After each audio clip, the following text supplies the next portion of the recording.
और सबसे बड़ी बात और सबसे इम्पोर्टेंट बात, फर्स्ट ईयर सेकंड ईयर में आप 15-20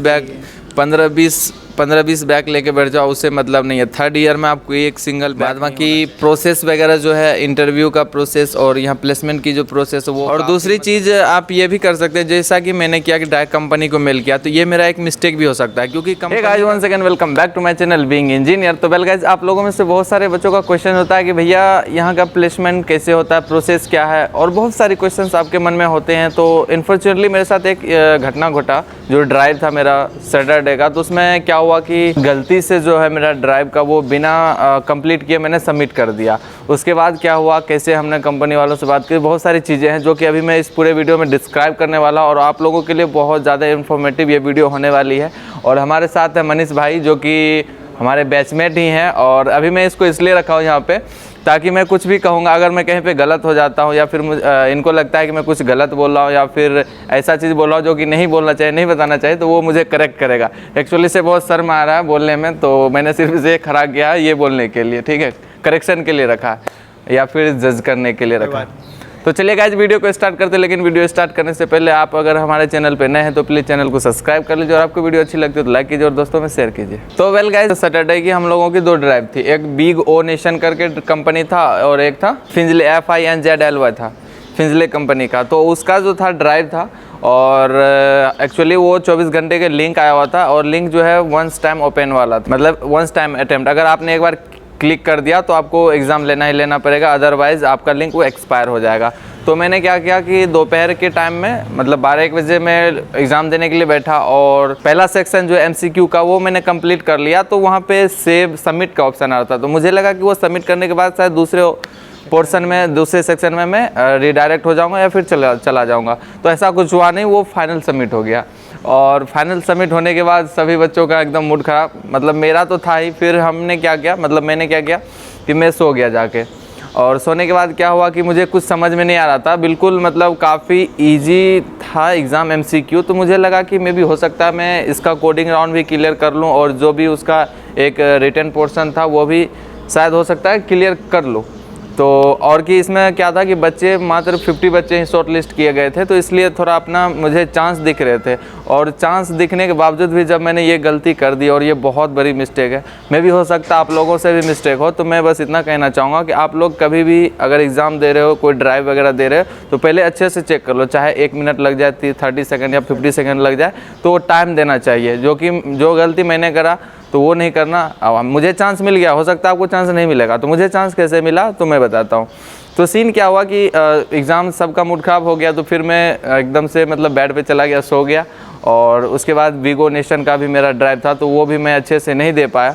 उसके बाद मैंने क्या करा कि कुछ मेल जो कंपनी की तरफ से आई हुई थी, ये कोड बाइट पे मतलब हमारा जो है एग्ज़ाम हो रहा था, मैंने वहाँ से एक जो वहाँ पे जो काम कर रहे एम्प्लॉय, वहाँ उनका नंबर निकाला, शायद उन्होंने ही मेल करा था। तो फिर मैंने उसको मेल भेजा, रिटर्न मेल भेजा, कुछ ऐसा करके कि मेरे से गलती हो गई, और मेरे कारण से ही मैंने बिना पूरा एग्ज़ाम को दिए, फाइनल किए हुए मैंने सबमिट कर दिया, तो प्लीज़ मुझे फिर से वो लिंक दे दीजिए।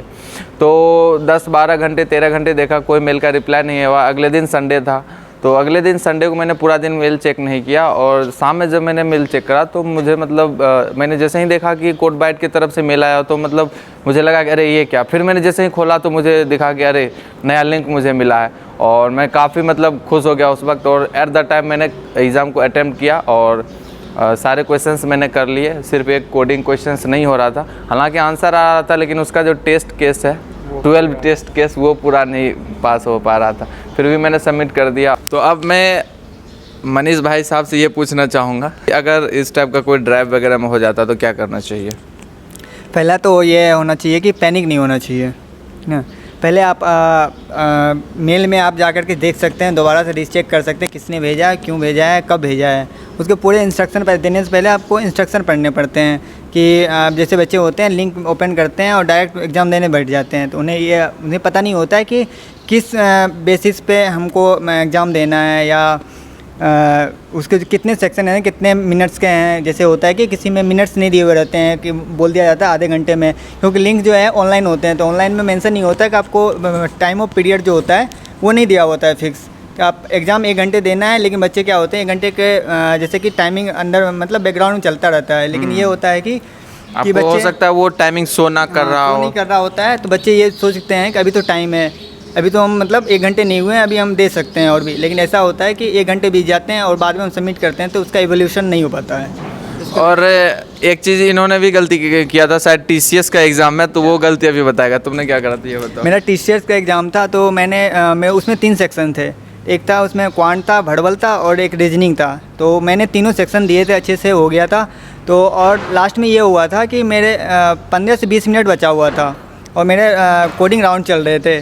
तो मैंने क्या करा, गलती से मेरा लाइट जो है वो ऑफ था, चार्जिंग मैंने लैपटॉप का नहीं डाला था। तो वो ऑटोमेटिक मुझे पता भी नहीं चला, और क्योंकि मैं कोडिंग कर रहा था तो टेंशन तो ऐसे ही था, और मैंने अपना बैटरी भी चेक नहीं किया लैपटॉप का।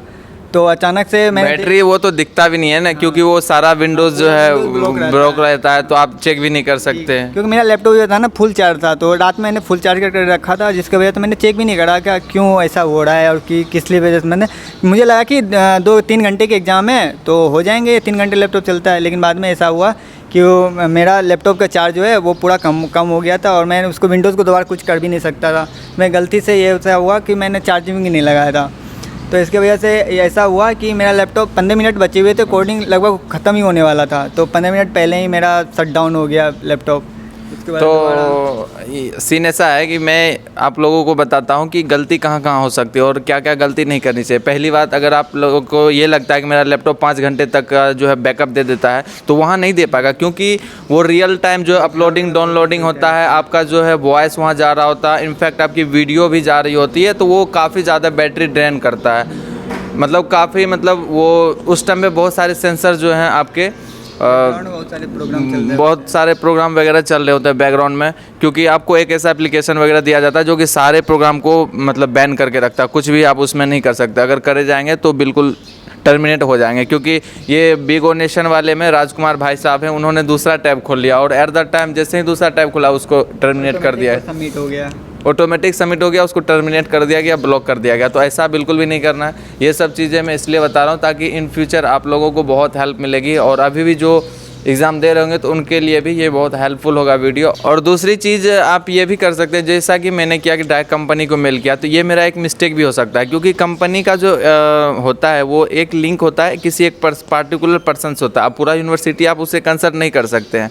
तो ये हो सकता था कि अगर कोई स्ट्रिक्ट कंपनी होती तो ऐसा भी कह सकता बेटा, या फिर वो मेरे यूनिवर्सिटी मेल करके बताता कि आपका यूनिवर्सिटी का बच्चा मुझे मेल कर रहा, तो इस टाइप का भी बातें हो सकती है। तो इट्स ऑन योर रिस्क, आप ले सकते हैं कि क्या करना चाहिए नहीं करना चाहिए, कैसी कंपनी, ये आप पे डिपेंड करता है। अदरवाइज़ कोई भी दिक्कत प्रॉब्लम है तो आपको सीधा पहले है कि यूनिवर्सिटी में आपको कंसल्ट कर लिए, ना कि डायरेक्ट किसी कंपनी वाले से बात करनी होती है। और भी बहुत सारी चीज़ें हैं जो कि आप लोगों को जानना बहुत ज़रूरी है, और मैं टाइम टू टाइम वीडियो बनाते रहता हूँ ताकि आप लोगों को बहुत सारी हेल्प मिल सके। बाद बाकी प्रोसेस वगैरह जो है, इंटरव्यू का प्रोसेस और यहाँ प्लेसमेंट की जो प्रोसेस है वो काफ़ी मतलब लेंदी है। लेंदी इन द सेंस कि वो कॉम्प्लिकेटेड है थोड़ा सा, आप लोगों को समझने में टाइम लगेगा। इनफैक्ट अभी 3rd ईयर में जो है वो भी अधिकांश बच्चे हैं उनको समझ में नहीं आ रहा। OLT वगैरह चल रहा है तो वो पूछते हैं भैया OLT देना है, कितने मार्क्स आने चाहिए, कंपलसरी है कि नहीं है।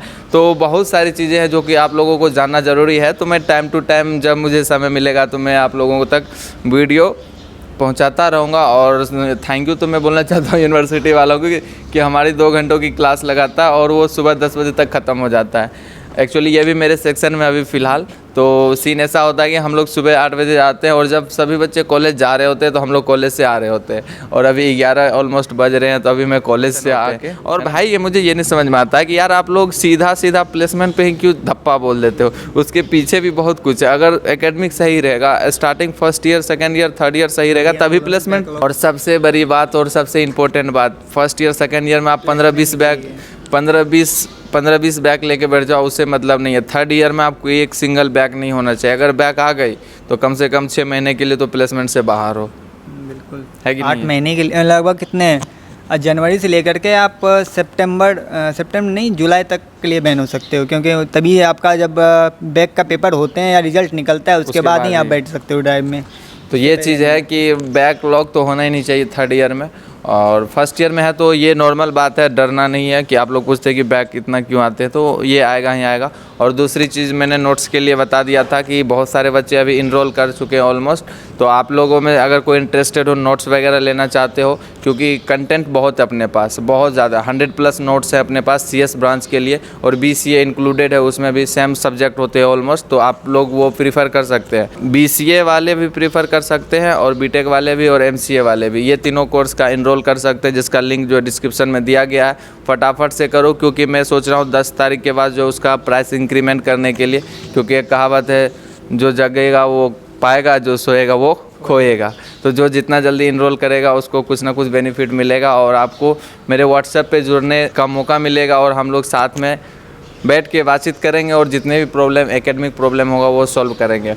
तो खैर कोई बात नहीं है, ज़रूरी नहीं है कि इनरोल करो ही, हो सकता है आप मेरे से ज़्यादा मतलब एक्सपीरियंस वाले होंगे, या फिर आपको बहुत ज़्यादा नॉलेज होंगी यूनिवर्सिटी के बारे में, तो बिल्कुल टेंशन नहीं लेना, आप ऐसे एंजॉय करें और कॉलेज आए। All the best for your new journey. College में आइए और आप लोगों का स्वागत है यहाँ पे। तो ठीक है गाइज़, आज के लिए बस इतना ही रखते हैं। काफ़ी गर्मी लग रही है, देख रहे हो पसीना निकल रहा है, और मिलते हैं नेक्स्ट वीडियो में। तब तक ले बाय बाय, टेक केयर।